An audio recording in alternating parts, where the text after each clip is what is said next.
hindi posibleng dahil sa mga bagong struktura ng itinayo para sa MRT-7. Sa mga basura rin ang nahukay ng MMDA sa ilalim ng drainage system kasama na yung mga cracker sa mga plywood. Ayon sa MMDA, posibleng nababarahan ng ilang poste ng MRT at drainage. Kung naman ng SMC Infrastructure ay aayusin nila ito. Na ito ang pahilap ni MMDA Chef Romando Artes at ng contractor ng SMC Infrastructure. Kung makikita nyo, mataas doon pababa. Pababa dito, ang tubig. So, kailangan i-intercept, parang kalabas ako pa doon sa tubig doon. Ang commitment ng SMC, whether or not silang nakaharap, tutulong sila sa paggawa. Kasi sabi nila, we have the world of flashing doon. Kaya nga, we need to check that. Grabe sa ilang mga kalsada, sa amin ang nilagulat na nasaksiyan natin kahapon yung sa Leros Boulevard, manual na yung ginagawa ng MMDA. Ibig sabihin, nagpapadala nila sila ng kanilang mga tao para bantayan yung mga drainage ng mga kalsada na siya namang nagtatanggal ng mga basura na bumabagay para mas mabilis yung pagbuka ng baha sa mga kamunang kalsada sa Metro Manila Rapid. Joseph, yung mga lalaking bagay na nasala doon sa pumping station, nakatapos ko rito, matagal na nasa mga ilog mo ngayon at inanod na lang nung nagkaroon ng malalakas na pagulan at hindi yung nakuha sa mga drainage operation ng MMDA. Kailangan ko pa ng 10,000 pesos para sa upa. Kailangan ko pa ng 30,000 pesos para sa renovation ng bahay at mga clients. May gamitin ng ako. Gamitin ng ako. Pwede ka muna.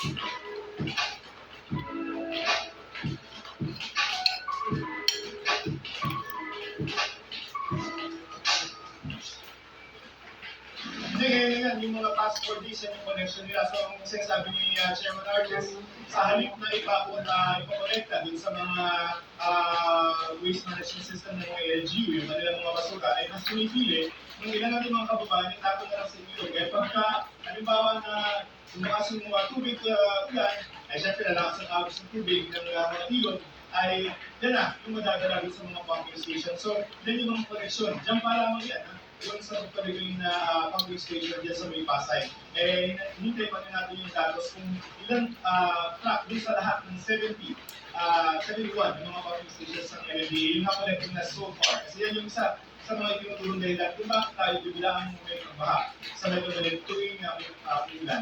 Sa mga bagong operation, Joseph, bagay na pwedeng mapigilan kung ang ating mga kumbayan lamang ay may disiplina sa pagkatapon ng basura. Maraming salamat sa iyo, Joseph Mo!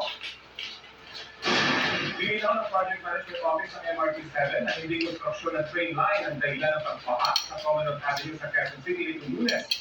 Partikular daw yan sa kanilang pasilidad malapit sa Bangkasan Station. Ayon sa Pangunahan, ginawa lahat ng infrastruktura ng MRT kabilang ang columns at footings sa labas ng drainage lines para hindi maapektuhan ang agos ng tubig doon. Itinayo raw ang infrastruktura na sinaisip ang drainage layout at nalintunod sa inapruhang engineering plans. Wala rin daw katotohanan na naka-apekto sa pagbaha ang manhole sa kahabaan ng drainage line. March 3 pa raw na kompleto at naisaayos ang mga bahagi ng drainage na naapektuhan ng proyekto. Iniikayin daw nila ang MDPWH at MMDA na magsulit ng dokumento kung may natira man sila dahil sa proyekto. Sa ngayon, wala pa silang natatanggap sa dokumento ukol dito. Sige mo na free operation sa Marikina River matapos ang pagkas ng tubig noon dahil sa mga panahon. Ang may balita at Pilipinas para ni Panteres. Mataas na yung tubig sa Marikina River kahit normal na ang antas nito sa ngayon. Kaya hindi pa makapagsagawa ng dredging ang Marikina City LGU. Pero tuloy-tuloy naman yung clearing operations kung mga ito at tinatanggal nila yung mga putik at basura na inaano dito sa gilid. Marami pa sa Marikina City ako si Pia Pangalinan Perez para sa GMA Integrated News. Sa mga porong kahapon, nandito na ng dagat ang lawak ng Masa Candaba, Pampanga. 18 barangay sa bayan ng Lumeo sa baha. Ang kalsada na nagdudugtong sa Candaba at sa Miguel Bulacan na puto at hindi na madaanan. Pangkanan ginagamit na transportasyon sa ilang lugar. Sa barangay sa Agustin, sanay na raw sa baha ang ilang residente. Ayon sa LDRRMO, catch basin kasi ang Candaba ng tubig mula sa mga karaping probinsya. Sa ibang balita, nagkausap na lang sa White House sa Amerika, sina Pangulong Bongbong Marcos at US President Donald Trump. At may ulat on the spot si Sandra Hinaldo live mula sa Washington, D.C. Sandra? Yes, Rafi, magandang tanghali sa inyo dyan. At dito naman po ay 11:31 p.m. na. At kanina pong 4:42 p.m. ay umalis na po dito si Pangulong Bongbong Marcos pabalik dyan sa Pilipinas. Ibig sabihin po, 4:42 a.m. dyan sa inyo nung siya ay umalis dito, pabalik na po sa Maynila. At tinawag nga po niya na achievement, no, o tagumpay yung naging resulta ng kanilang pag-uusap ni President Donald Trump ng Amerika kung saan napagkasunduan na mula 20% tariff ay magiging 19% yung tarifa sa mga produkto ng Pilipinas na papasok dito sa Amerika. Narito po ang aking mainit na balita. Pagdating ni Pangulong Bongbong Marcos sa White House, sinalubong siya mismo ni US President Donald Trump. Dito natanong si Trump kung ano ang mensahe niya sa Pilipinas. Sir, your message to the people of the Philippines.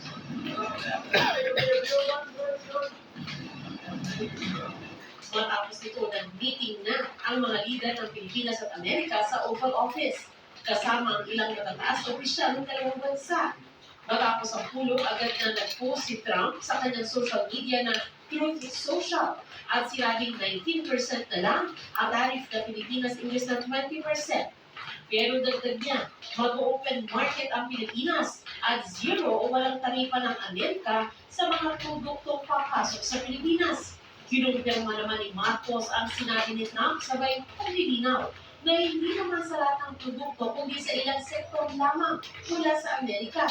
There are certain markets that they were asked to be open at that present that were presently in this right now are not open. The one of the major areas is automobiles, because we have a tariff on American automobiles. We will open that market. Lalakyan din daw ng Pilipinas ang pag-i-import ng ilang produkto mula sa Amerika. The other side of that is an increased importation from the United States for soy products, wheat products, and pharma, actually, medicines.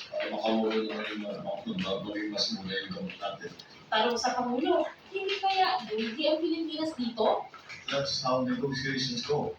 Why it came up from 17 to 20 is an internal matter with the United States government. Ang pagbaba ng taripa para sa produkto ng Pilipinas na pumapasok sa Amerika, tinawag ng achievement ni Marcos. And we managed to bring down the 20% tariff rate for the Philippines to 19. Now 1% might seem like a very small concession. However, when you put it in real terms, it is a significant achievement. Si Trump naman tinawag na beautiful visit ang pagpunta ni Marcos sa White House. Mataas ani ang respeto kay Marcos sa Amerika. Tinawag pa niya itong very good and tough negotiator. So I just want to say it's an honor to have you. We're going to talk about trade today. And we're very close to finishing a trade deal, big trade deal actually. And we do a lot of business with you. It's a lot of income coming in for both groups. Natalakay rin sa meeting ang defense and security issues ng dalawang bansa.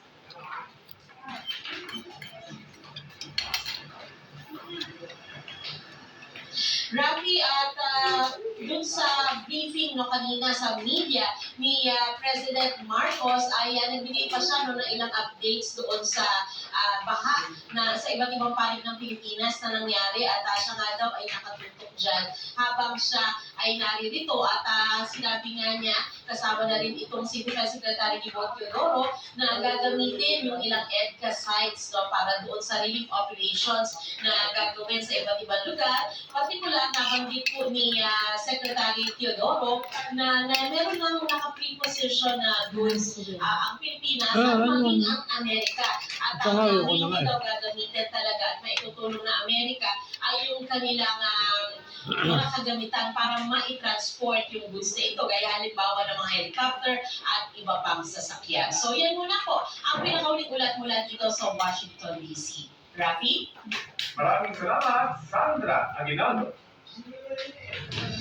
Ito ang GMA Regional TV News.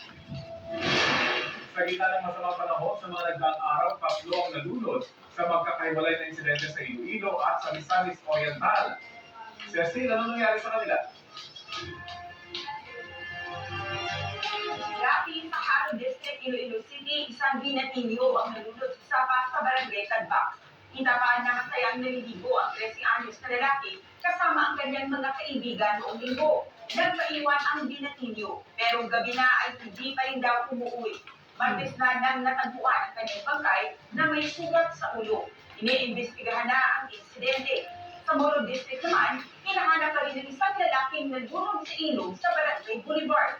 Nangunguha raw ng mga shell noon ng 25 anyos na lalaki ng kakagin ng tubig. Kasama niya noon ng isang pinsan na hindi rin pala marunong lumangoy. Sa dagat naman nalulod ng isang lalaking 20 anyos sa Villanueva, Misamis Oriental. Lumayo pa raw mula Bukidnon ang lalaki at kanyang mga kasama, kaya nakiusap sa pamunuan ng resort kung pwedeng mag-overnight. Nahawakan pa raw ng lifeguard ang lalaki, pero hindi na kinaya pang hilahin dahil sa laki ng mga alon. Natagpuan na lang na palutang-lutang ang bangkay ng lalaki. Maulang Miyerkules, mga Mari at Pare. Tampok si Dingdong Dante sa ilang importanteng paalala ngayong masama ang panahon. May red wine naman ako, eto na. Panigurado ng bapahain ang mga mapapatong lugar at magkakaroon ng landslide kaya pinapayuhan ng mag-evacuate ang mga tao. Ang video na yan ay tungkol sa iba't ibang rainfall warnings na inilalabas ng pag-asa. Pati na rin kung kailan May sukat dito.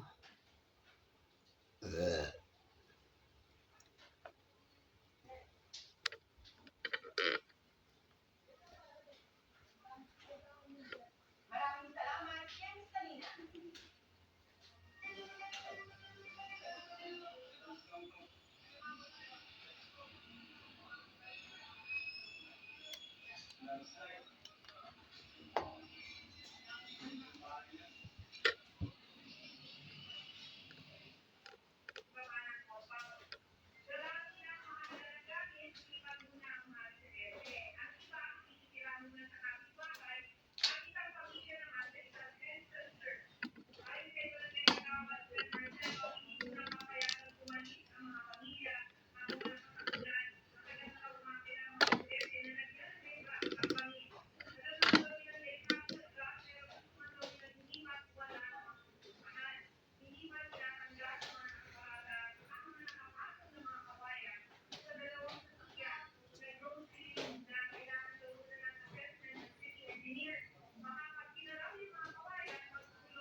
patayin ang main circuit breaker ng inyong bahay. Kung makakita naman ang tugon o lalo kung sa tuloy na kable ng kuryente, huwag daw itong lalapitan at agad i-report sa mga otoridad. May alok na libre sa kahit Department of Transportation para sa mga paseros stranded dahil sa pagbaha. Gusto pa makalat ang nagawa ng mga bus sa truck para mula rin sa mga pasahero na itong araw. Sinimula din ang kaninang umaga at ng mauwi pangyan 5 p.m. hanggang 8 p.m. Sakto po sa lugar ng libre sa kaya ng Quiapo sa Maynila hanggang Fairview, Quezon City. Quiapo hanggang Apodo Rizal, Legazpi hanggang Apodo Rizal, London hanggang Alabang Muntinlupa, at Cross Boulevard hanggang Sucat, Parañaque. Buntot pa rin yan ang masamang panahon dito sa Metro Manila. Atin po tayo sa paglilinis ng mga basura sa Aranal Avenue ng Quezon City matapos ang baha sa ulang Pangos Spot ni John Consulta. John?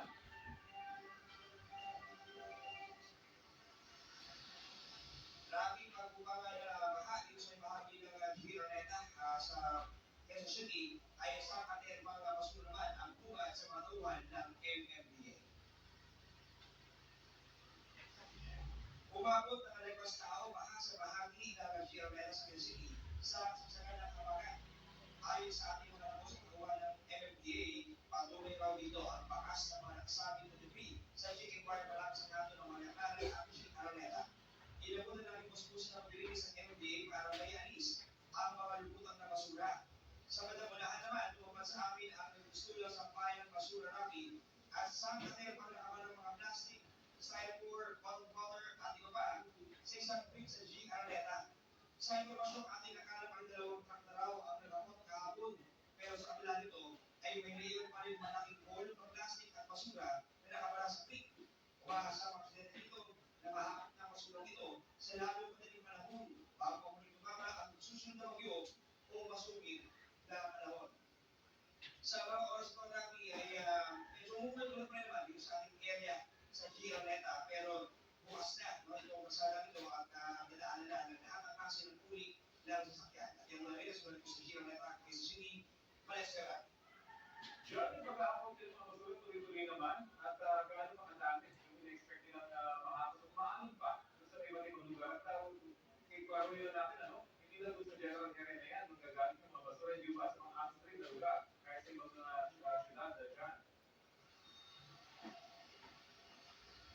Mga doon, Rafi, yung lugar natin dito sa Gironeta, sinasabi na low point dito sa area ng QC. At itong creek na to ay ang pinaka-unahan daw dito ay bahagi na ng Malindamak. Sa atin nakikita, tuloy-tuloy yung paghakot ng basura. Pero alam mo Rafi, medyo nakakalungkot talaga yung scenario doon sa katerbang tambak na styrofoam, plastic, mga bottled water at iba pa na nakabara. Doon sa creek na yun, kaya talagang yung ating mga residente dito nakausap ay hindi maiwasan mangalala dahil baka naman pag biglang bumusin na ng ulan ay ito ang maging pangunan kaya hindi nila mapakyat ang tubig dito kaya sana ang panawag nila ay mas bilisan ang pag-aalis sa mga usulan nito sa dalaga. Maraming salamat. Update mo tayo sa dalawang maging parang nasa loob ng Philippine Area of Responsibility. Kausapin natin si Pag-asa Specialist John Malo. Isang baga ang malungkot po sa Malinang Hali. Mula sa napagsakong lokasyon ng dalawang bagyo sa loob ng PAR. Lockdown dito sa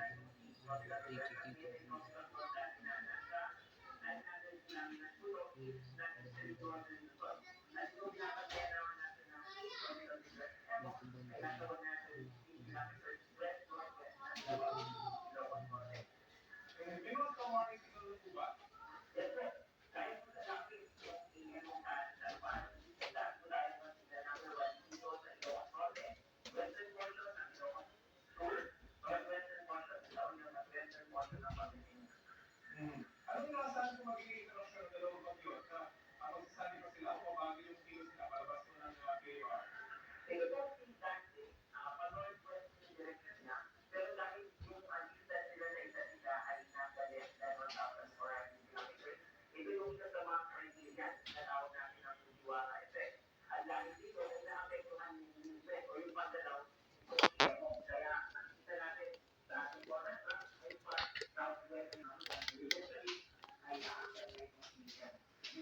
sigurado dito sa inyong mapa, wala na yung makapal na ulapan na kung yung mga nakarang araw yung nakabawi sa halos buong Pilipinas eh. Ito yung good news or dapat pa natin kakawal pa yung ulam na rin ulam dito at ang ating mga yung bangka.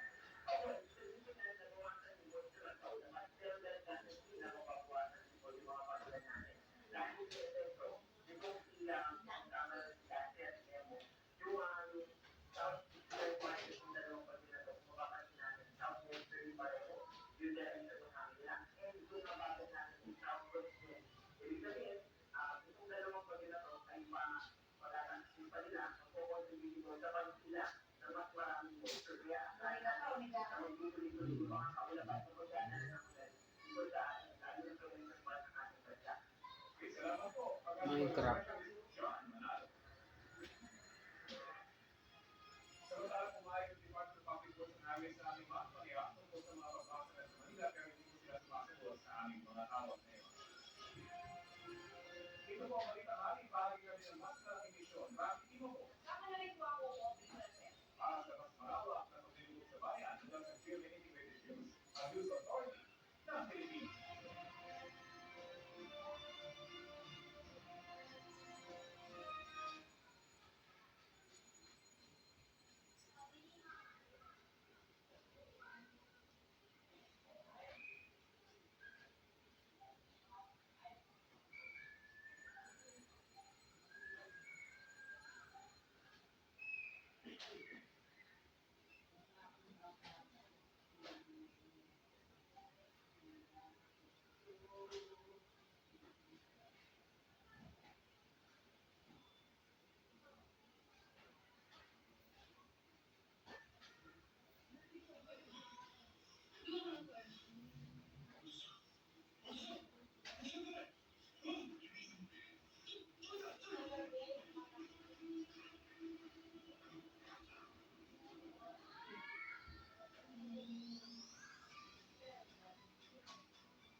Tanay Rizal.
Ways.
2030